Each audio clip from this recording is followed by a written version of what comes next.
Welcome to a very mysterious episode of Slumber Party with Nick Rowley. We have got a local detective here, a real gumshoe and a snappy dresser, Mr. Dick Reese.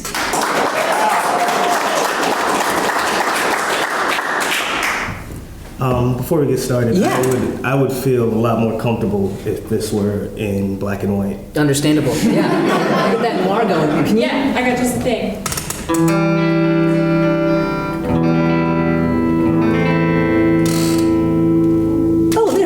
Black and white now. Oh, wow. Yeah. This feels, I feel like I want to do a cigarette ad. This is good. So Dick, I'm sorry, is that better? It was better. I was back. I'd been staking out the neighborhood for the past week, watching out the bedroom window.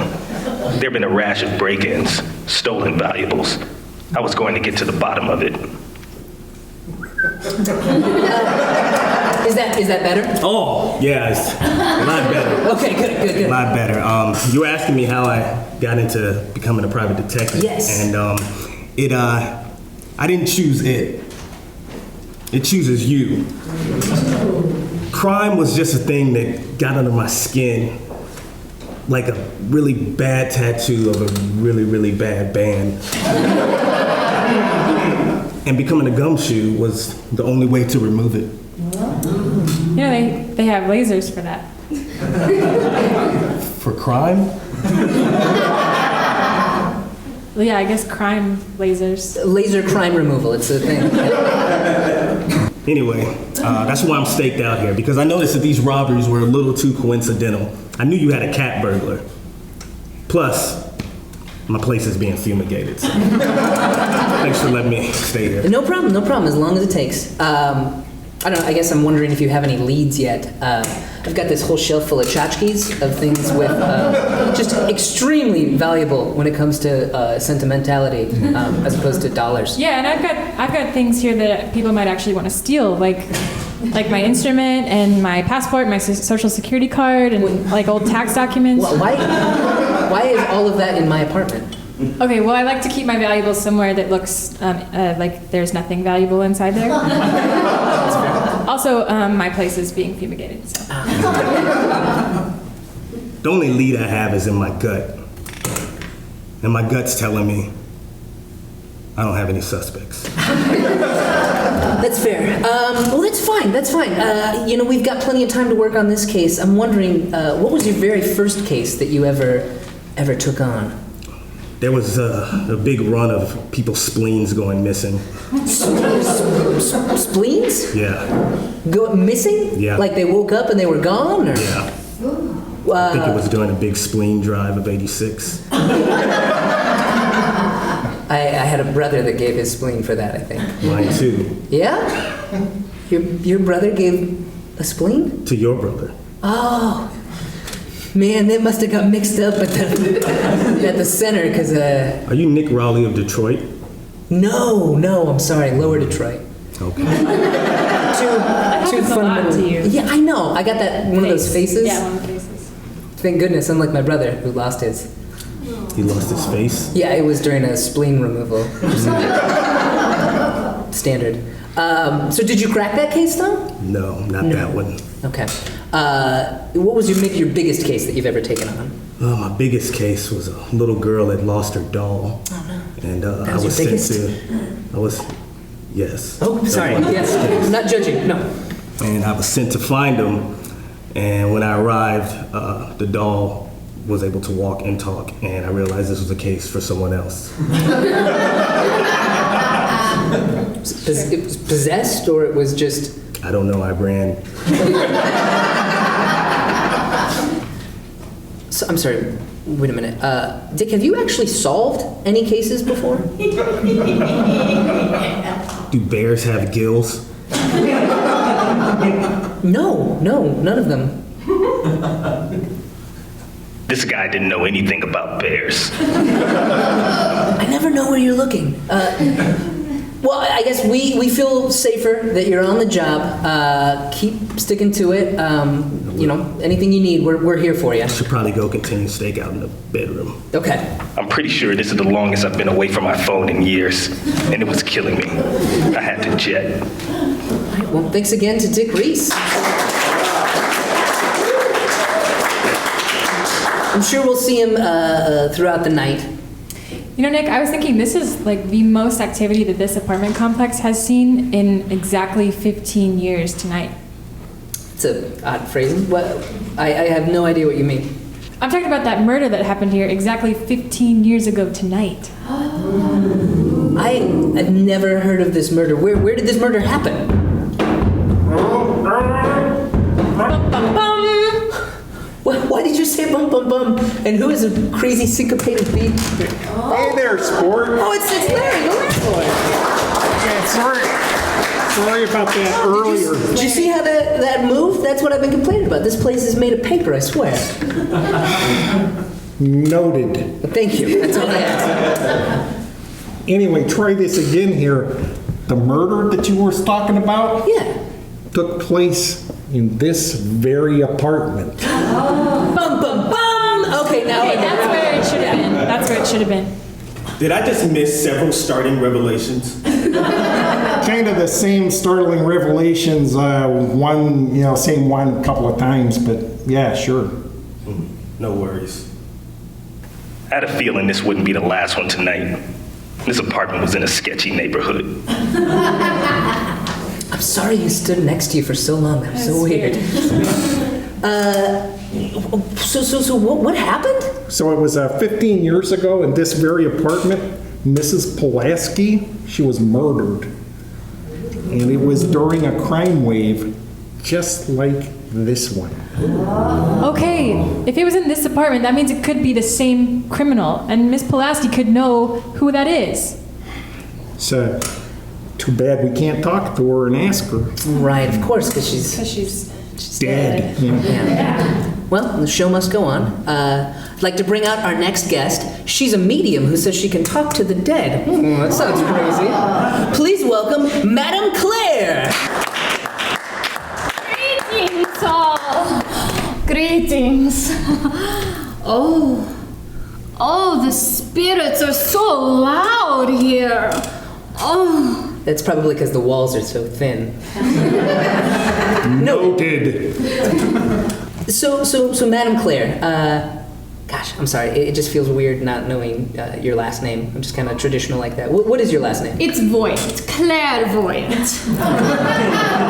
Oh, it's my married name, okay. Oh, sorry, okay. So what's your maiden name? Underwood. Claire Underwood. It was before the cards of the house and the Oh, that's that fine. show. Yeah.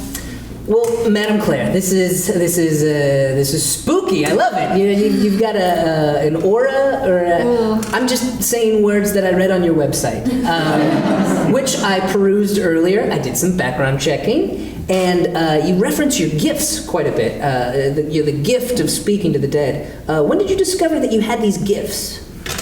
When I was a little girl, I had an imaginary friend. He was pirate with terrible case of scurvy and foul mouth. But he would used to keep me up at night to tell me stories of looting and pillaging and setting fires. And when I was in high school, I learned he was not imaginary, but first mayor of my city. Pirate mayor, very cool. And I can only imagine what a terrible case of foul mouth is like. My father had a light case of it. Can I ask what city you're from? Pittsburgh. It's a sad legacy of the town.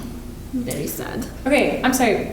Why don't we have Madame Claire try to channel Miss Polanski and talk to her and then find out who the criminal is? That is so rude. I'm very sorry. That is totally uncalled for and, according to her website, extremely expensive. So It's okay. I do it. the spirits are so loud. They are screaming in my head.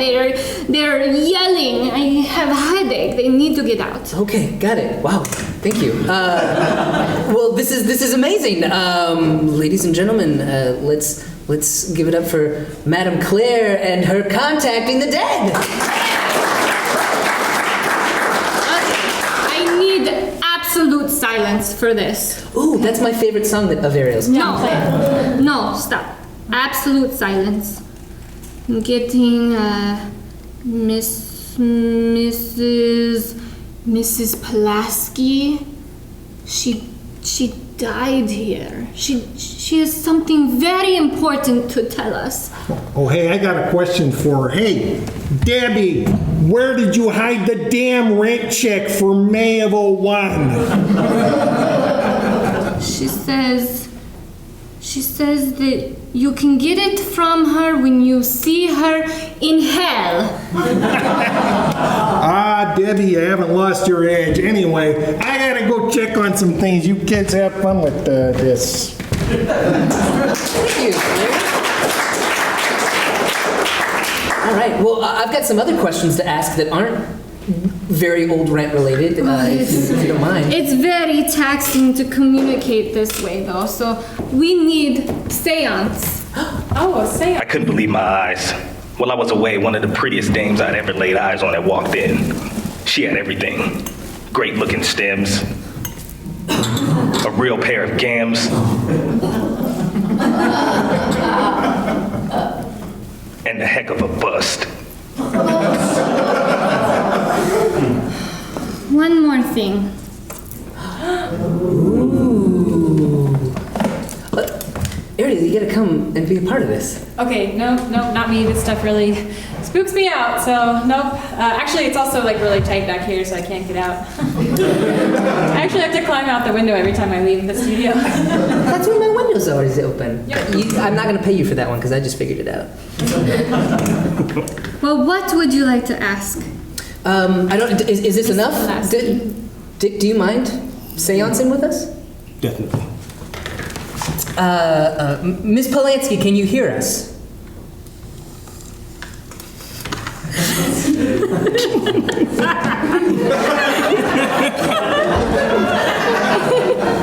It was a yes! Miss Pulaski, did you see who killed you? No. Well, then this is a waste of time. Wait, is there anything you can tell us about the person that killed you? P E S T. Pest. Oh, there are kids that live on the first floor. She was murdered by children. I've got to get back to my post. It was worth it to hold on to those sweet hands of hers. I'm gonna be honest, I definitely heard sweet hams. Okay, I heard sleek hands. Sleek hands? Yeah, I'll play it again. Yeah. It was worth it to hold on to those sweet hams of hers. Okay, that's sweet hams. What? For sure. Okay, just one more time. Yeah, okay. Of course, none of them expected that there was a criminal in the room with them.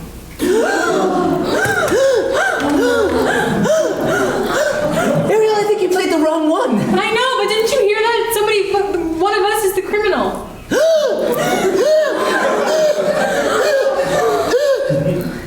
You have to have fewer cameras if we're gonna keep getting surprised by things. Can you just play the next one after that? Yeah. It was the medium.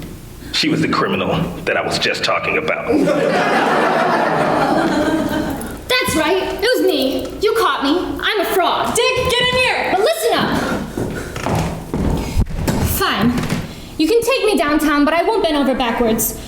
I'll be out before you know it. You're a quick dick. Whoa. The only thing I mix are my drinks. I never mix business and pleasure. I'm saying you can take me down to the police station. Me and my sweet hams. I told you! It was sweet hands. you're coming with me. This case is closed. But I still need to sleep here, so don't lock the door. You got it. You can just go out the window. That's apparently what everyone's doing now. Wow. I can't believe it. That was so easy. We just solved the murder of the former tenant, and we figured out who the cat burglar was. This is a banner night. No, hang on, Nick. She said that she's a fraud. Mm-hmm. It doesn't sound like she was admitting that she's a cat burglar or a murderer, so I think this case is still open. That's fair. Good point. Also, why are you here again?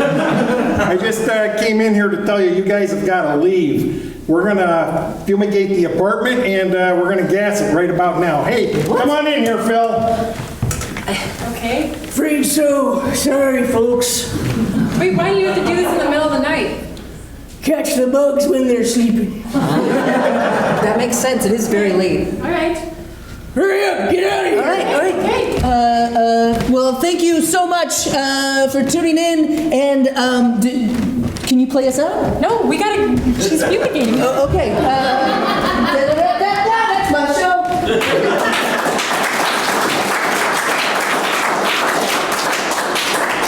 This place takes me back. Last time I was inside this apartment was exactly 15 years ago tonight.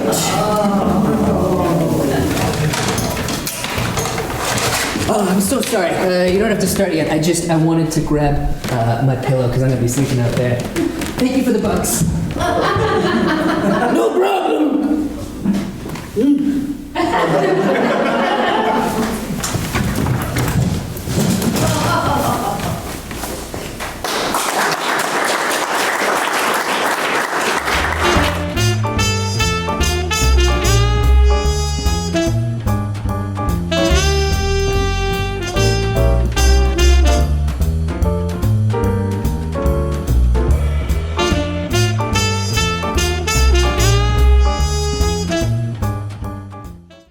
I don't know where this is going. All right, let's see what we got at least.